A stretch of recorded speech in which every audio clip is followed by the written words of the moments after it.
We want transparency, because when everybody can see what happened, then we can make the case for due process and equal justice under the law. Before we bring Mr. Hill Harper up and the parents up to talk to you, then Dominique Sterling, Samuel's brother, said to me, Attorney Crump and Jamar Sterling talked to me about, why they're trying to say this is such a hard case. Because the truth of the matter, Dominique and Jamar, this ain't no hard case. If the roles would have been reversed and it would have been Samuel who ran over the police officer, man, not only would he be charged with first-degree murder, he would be held under the prison. Miss Becky, it ain't no hard case. If your son was ran over by anybody except the police, nobody would say it was a hard case. Mr. Michael, they only say that it's a hard case when it's a police officer with a gun and a badge. And then they start changing all the rules. I mean, it's like up is down, day is night. Oh, we can't give you his name because he hasn't been charged. Yeah, when the last time a black person been caught on video doing something and they said, oh, we can't release his name? So why it's different when it's the police killing us? They talking about we can't release his name. Oh, we worry about his safety. Oh, they don't worry about our safety? It's equal justice under the law. And then Dominique asked me, and this was real deep, Van Johnson. He said, Attorney Crump, is anybody gonna say anything about the officer who killed my brother? They let him retire with full benefits, full pension, all his credentials, so he can just go to another police department and get another job and go home and see his family every night while we have to go visit my brother in the cemetery? No. Is anybody gonna say anything about that? Because it happens far too often. They kill us, they get a paid vacation, and then they go get a high-paying job at a neighboring county. So we need policies, y'all. We need a Samuel Sterling law, a Riley Doggett law that say, no, when the police kill us and you charge them with a crime, you should terminate them. You fire people when they violate policy. You don't let them retire with benefits so they can get away with murder, literally. And so that's all we're saying, y'all. We're saying we want equal justice, nothing more, nothing less. We ain't asking for nothing special than what you would want for your children. And that's why we're so proud. We're so excited. We're elated to have this next young man with us who represents the best. I mean, the very best we have to offer for leadership for the future of the United States of America. He's a Harvard-educated lawyer.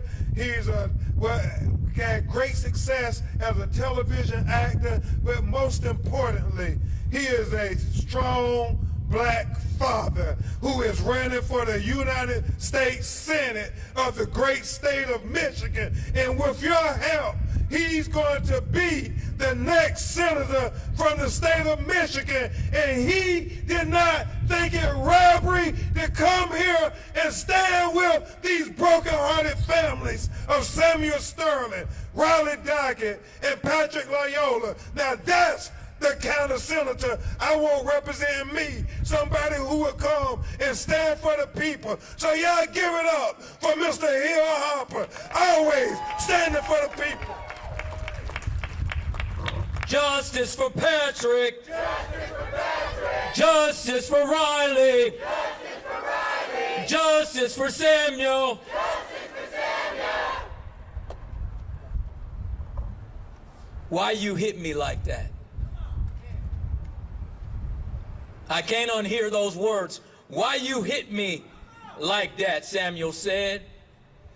And certainly it's with extreme, heavy hearts and righteous rage we stand here today, not in silence, but in a defiant effort. You know, we gather on these steps bearing clear witness of repeated systemic injustice. You're carrying out the action for change. Andrika and I were speaking last night, and she said to me, Hill, she said, I'm depressed. I said, ma'am, I can't understand your pain. My son, Pierce, is standing right there. I can't understand your pain. And she said that the system is trying to crush us. The system is trying to stop us. She said, when I was sitting there and I realized that this officer charged with second-degree murder was let in with no supervision, no handcuffs, and I knew the fix was already in, that there'd be no bail set, that he would walk away on his own recognizance. I've never seen that before. Tell him, Hill. You know, when we talk about Samuel and this young man, and we talk about Riley, we know that lives were stolen, lives were extinguished. And again, we hear that echo of the words. Why you hit me like that? Why you hit me like that? You know, it's a simple question, but it's very profound in its meaning. It's a cry from the depths of pain, a demand for answers, a call for justice for Samuel and Riley and Patrick. Samuel was a son, a brother, father. He was pinned up against a wall purposefully. This was not an accident.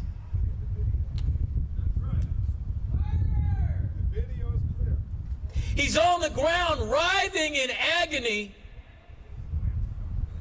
and in a voice that's so soft says, why you hit me like that?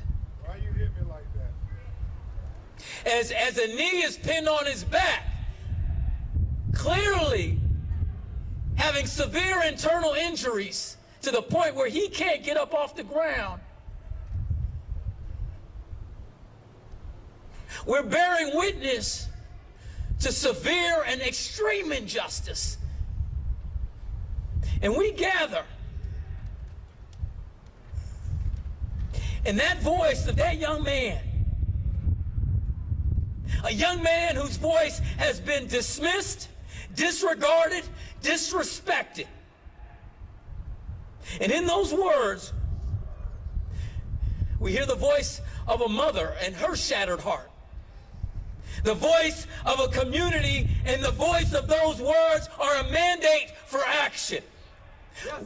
Why you hit me like that? Why you hit me like that? It demands an answer, not just from those who took his life, but from each of us. It demands that we confront the systemic racism that infects our society. It demands we stand up, speak up, fight back. And I stand before you today not just as a father, not just as someone who wants to fight for this amazing woman and her son, but I stand up as someone who refuses to accept a system that treats our young black men as expendable. I refuse to accept a society that turns a blind eye to their suffering. Why you hit me like that? In Samuel's words, we find our resolve, we find our fight, we find accountability, we demand transparency. Yes, sir.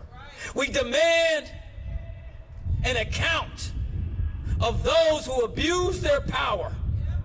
And we will fight for community policing. We will fight for investigations. We will fight to see the video. We will fight to see the body cameras. We will fight for neighborhoods. We will fight for mental health support. We'll fight for pathways for probation and parole and those facing warrants. We will fight for legislation that requires immediate medical attention for anyone in police custody. Attention that demands urgency and compassion. in every interaction with anyone from the community. We will fight to end the criminalization of black lives, to dismantle the prison industrial complex, to rebuild a system of values of every human being. Why you hit me like that must transform this question into a movement, into a policy, and to change we must demand that our young men are seen, that they're heard, and that they're valued, and that their lives are protected, dreams nurtured, and futures secured. Why you hit me like that is the refrain that we demand for Patrick, that we demand for Riley, and that we demand for Samuel. Why you hit me like that? Let's let no one ever be hit again. Yeah.